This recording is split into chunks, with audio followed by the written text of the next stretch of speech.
Hello, Patriots. I'm Chris, and this is episode 2 of Patriot Party News.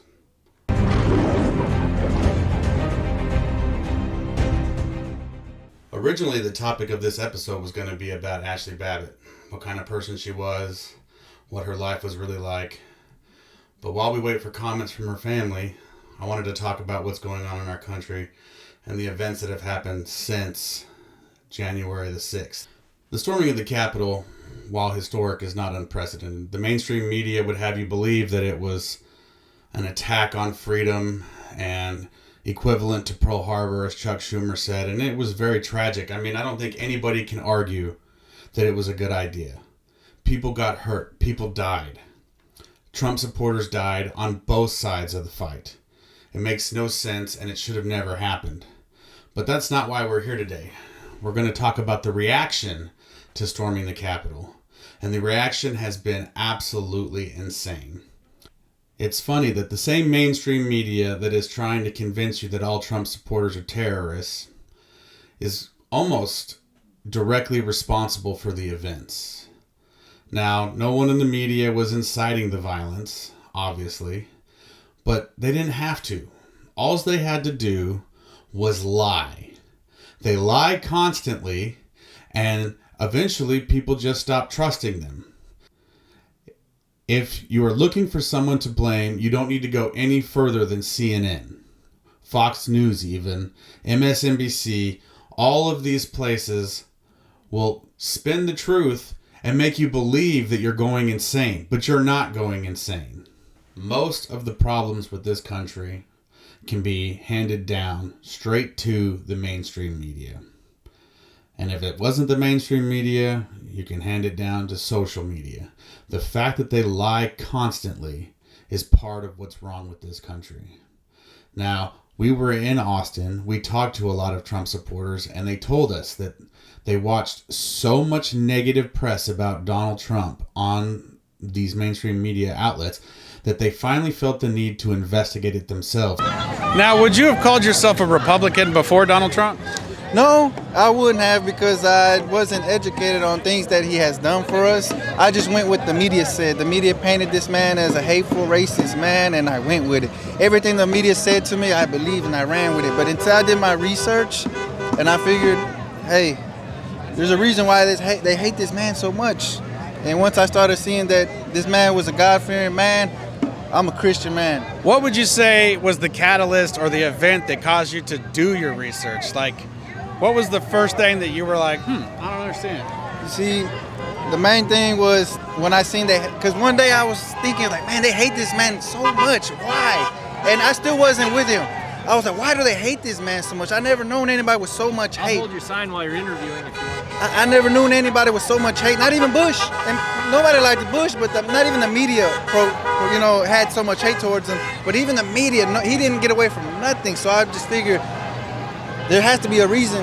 And when I found out he started, speaking on God and putting God, in front line, I was like, it made sense to me as a Christian man. Once you start acknowledging God, the other side don't like that. And even though they lie, they still have no problem blaming everyone else for the problems in this country. They've never once pointed the finger at themselves and said, hey, maybe if we told the truth every once in a while, people would start to have faith in us again. I don't know if that faith will ever come back, if I'm being completely honest. I don't know how you ever believe someone who lied to you repeatedly over and over and over again. And even when they did tell you the truth, it was stretched so thin that it was almost unrecognizable. Now, we need to talk about what's happening with this great purge. Twitter has banned the president. So has Facebook, Instagram, MailChimp, Shopify, Spotify, and a lot of other institutions online. But that's only the tip of the iceberg. If you actually do a little bit of investigation, you'll find that a lot of websites have disappeared. Go to oathkeepers.org, which is the website for the Oath Keepers Militia, which is one of the largest militias in the United States, and you'll find that the website has been shut down. If you go to the Patriot Prayer website, it has also been shut down. Now, if you go to ar15.com, it was shut down earlier, but they've managed to redirect the DNS. And so now if you go to ar15.com, it redirects you to ar15-backup.com. This is only going to get worse. They are going to scrub the internet of everything that they feel to be evil or on the right or against groupthink. And we should all be terrified of what that means for our future. Just because right now you're on their side doesn't mean that next week you will be. Do you understand what that means? It means that no matter what you do, at some point somebody can decide to take offense to it and they can erase you. They can erase your business. They can erase your history. Even more terrifying than the loss of those other websites is what happened to Parler.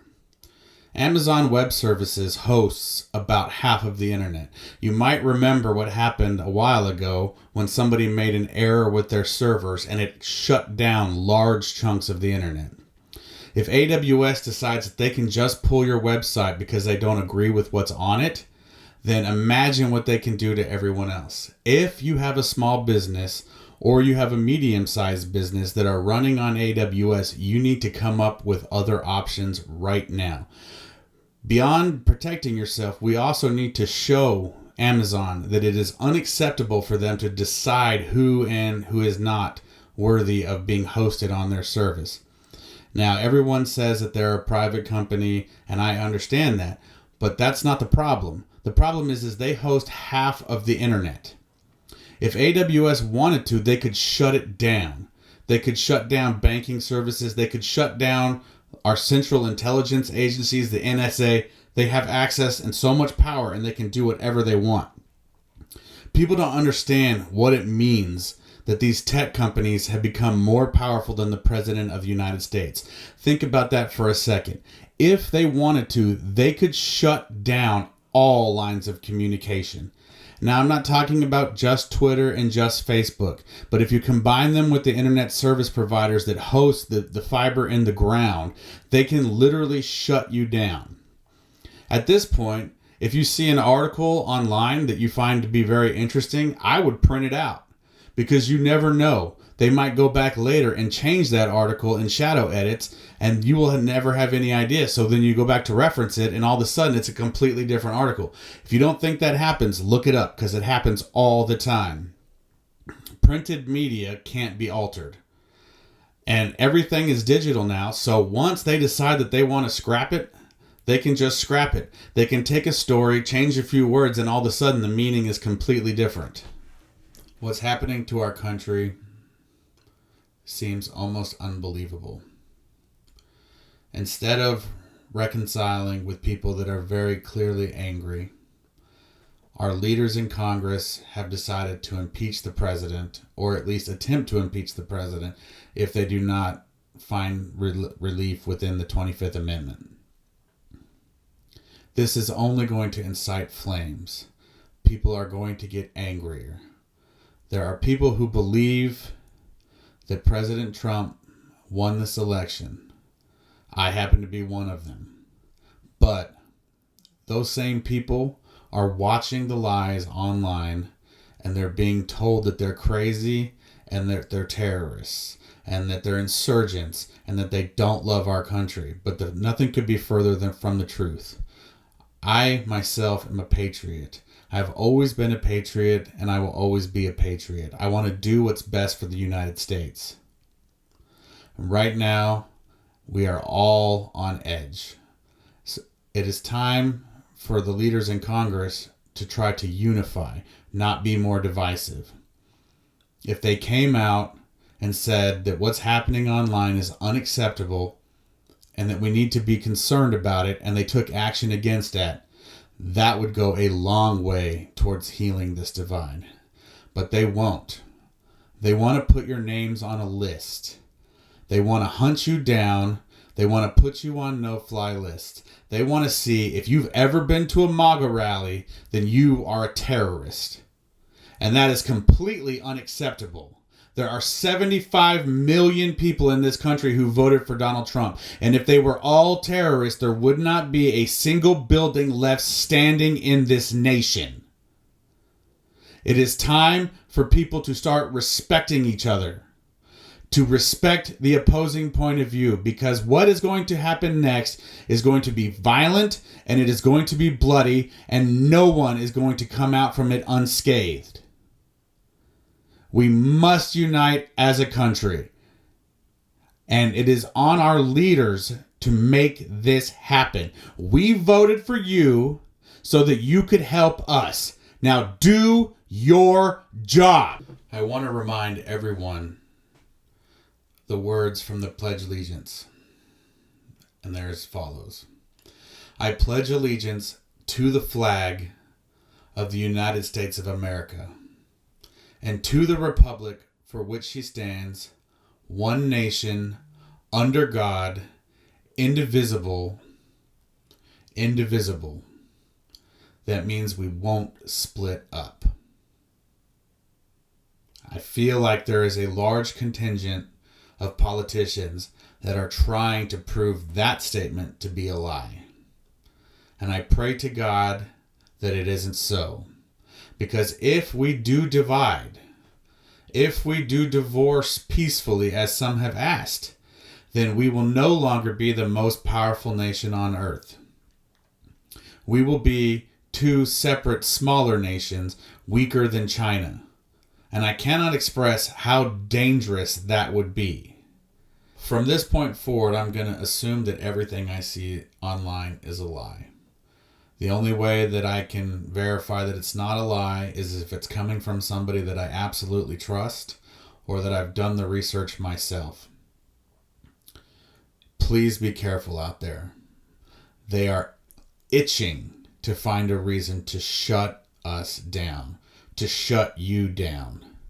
They are hunting for patriots who went to the rally in D.C. and they're getting fired from their jobs. They're being investigated by the FBI.